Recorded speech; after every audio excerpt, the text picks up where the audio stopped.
Buna. Ev deyil ki, elə bir muzeydir. Nə qədər paltar olar buna. Burada gör hələ nə qədər var.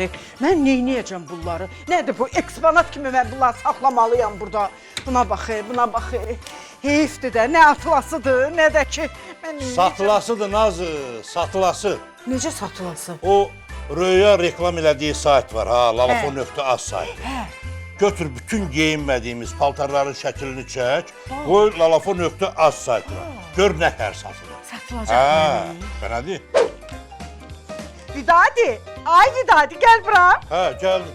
Gördün, Vidadi, işdə qalmayıb, gördün. Sən niyə mənə çoxdan demirdin ki, paltarların lalafoda hamısını satım da nə vardı satdım?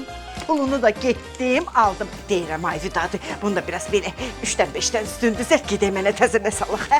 Ay Nazı, üstün düzelt deyəndə gir elə həmin lalafon.az saytına, ürəyin nə istəyir al da. Bax, ala bilərəm, hə? Bəs nədir? Sən satdın, kimsə aldı da.